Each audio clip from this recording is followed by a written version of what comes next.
आज के इस एक्सप्लेनर में हम भारत की बहुप्रतीक्षित 2027 के जनगणना को डिकोड करने वाले हैं। ये एक ऐसा टॉपिक है जो न सिर्फ बेहद महत्वपूर्ण है बल्कि हमारे देश के भविष्य का पूरा खाका भी तैयार करता है।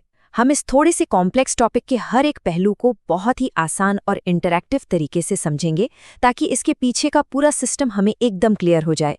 तो बिना किसी देरी के सीधा मेन टॉपिक पर आते हैं। हमारा जो आज का सोर्स मटेरियल है वो असल में एक इन्फॉर्मेशन से भरी हुई स्टडी शीट है। ये एक ऐसी शीट है जो एग्जाम्स में 2 नंबर पक्के करने की गारंटी देती है। लेकिन हम यहाँ बैठकर सिर्फ इन बुलेट पॉइंट्स को रटने नहीं वाले हैं, बल्कि हम इन फैक्ट्स के पीछे की पूरी कहानी को समझेंगे ताकि ये सारी जानकारी आपको रटनी ना पड़े और हमेशा के लिए याद हो जाए। तो चलिए इसमें गहराई से गोता लगाते हैं। ये रहा हमारा आज का रोड मैप। सबसे पहले बेसिक इंट्रोडक्शन, फिर कुछ ऐतिहासिक बातें, उसके बाद इसके संचालन और अधिकारी, फिर इसके प्रमुख चरण और लास्ट में इसका बजट और टेक्नोलॉजी। शुरुआत करते हैं अपने पहले सेक्शन से, जनगणना 2027 की पहचान। आपको पता है, इस बार इस राष्ट्रीय अभ्यास और एक बहुत ही फ्रेश लुक दिया गया है। मशहूर आर्टिस्ट सुदर्शन पटनायक जी को इसका ब्रांड एम्बेसडर बनाया गया है और इसके मैस्कॉट का नाम सुना आपने, प्रगति और विकास। ये नाम अपने आप में एक बहुत पॉजिटिव वाइब देता है ना। इससे ये पूरा इवेंट सिर्फ एक सरकारी काम ना लगकर काफी सुलभ और एक राष्ट्रीय उत्सव जैसा महसूस होता है। और ये मोटो देखिए, जन भागीदारी से जन कल्याण। ये सिर्फ एक स्लोगन नहीं है बल्कि बहुत ही शानदार तरीके से ये बताता है कि इस पूरी प्रोसेस का कोर आइडिया क्या है। मतलब पब्लिक के सपोर्ट और उनके शामिल हुए बिना ये इतना बड़ा काम पॉसिबल ही नहीं है। अब बढ़ते हैं अपने दूसरे सेक्शन की तरफ।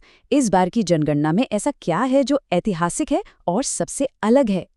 सबसे पहले तो इस नंबर 16 पर गौर करिए। ये कोई मामूली नंबर नहीं है। ये दर्शाता है कि देश की शुरुआत से लेकर अब तक ये हमारी कुल 16वीं जनगणना होगी। और वहीं अगर हम आज़ादी के बाद से गिने तो ये 8वीं बार है। सोचिए कितने दशकों का डेटा और सांख्यिकीय इतिहास जुड़ा है इसके साथ। अब ये पॉइंट थोड़ा ध्यान से सुनिएगा क्योंकि ये एक बहुत बड़ा ऐतिहासिक समानांतर है। 2027 की ये जनगणना 1931 के बाद पहली बार जाति आधारित यानी कास्ट बेस्ड होने जा रही है। 1931 से सीधा 2027, दशकों के इतने बड़े गैप के बाद इतने बड़े पैमाने पर डेटा का संकलन वाकई में इस बार की जनगणना को बहुत खास बनाता है। और हिस्टोरिक बदलावों की बात हो ही रही है तो एक और बहुत बड़ा फैक्ट है, ये भारत के इतिहास की पहली पूर्णतः डिजिटल जनगणना होगी। कागज पेन वाला सिस्टम अब पूरी तरह से खत्म। इतने बड़े लेवल पर डेटा कैसे कलेक्ट और मैनेज होता है, ये डिजिटल ट्रांसफॉर्मेशन उस पूरे तरीके को हमेशा के लिए बदल कर रख देगा। चलिए तीसरे सेक्शन पर आते हैं, ऑपरेशंस और ऑफिशियल्स। आखिर इस पूरे सिस्टम को चला कौन रहा है? अगर हम फैक्ट्स की बात करें तो इस पूरे ऑपरेशन को लीड कर रहा है हमारा गृह मंत्रालय, और ये सब हो रहा है जनगणना अधिनियम 1948 के तहत। और इस पूरे नेशनल मिशन के कैप्टन है हमारे वर्तमान महापंजीयक और जनगणना आयुक्त मृत्युंजय कुमार नारायण जी। यही वो एडमिनिस्ट्रेटिव टीम है जो ग्राउंड पर इस विजन को उतारेगी।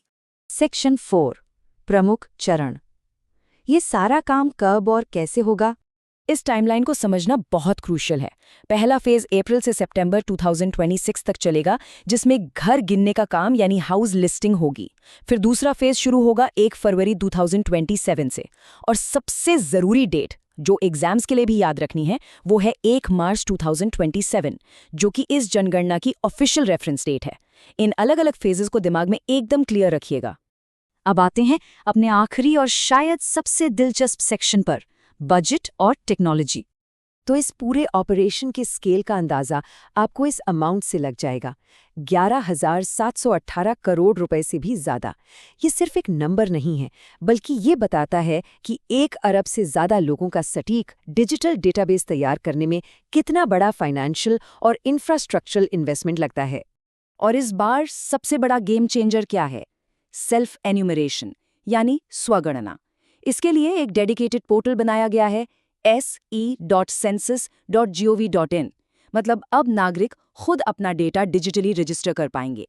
ये सीधा हमारे फुल्ली डिजिटल वाले पॉइंट से जुड़ता है और पूरे सिस्टम को एकदम मॉडर्न बना देता है। तो अंत में ये सब हमें एक बहुत ही दिलचस्प सवाल के साथ छोड़ जाता है। क्या ये पूरी तरह से डिजिटल और स्वगणना वाला मॉडल हमारे देश की डेमोग्राफिक्स को समझने की स्पीड और एक्यूरेसी में एक सच्ची क्रांति लाएगा? सोच कर देखिएगा। 1 अरब से ज्यादा नागरिकों के डेटा को कलेक्ट करने का ये नया तरीका आने वाले कई दशकों तक हमारी नेशनल प्लानिंग को हमेशा के लिए बदल सकता है।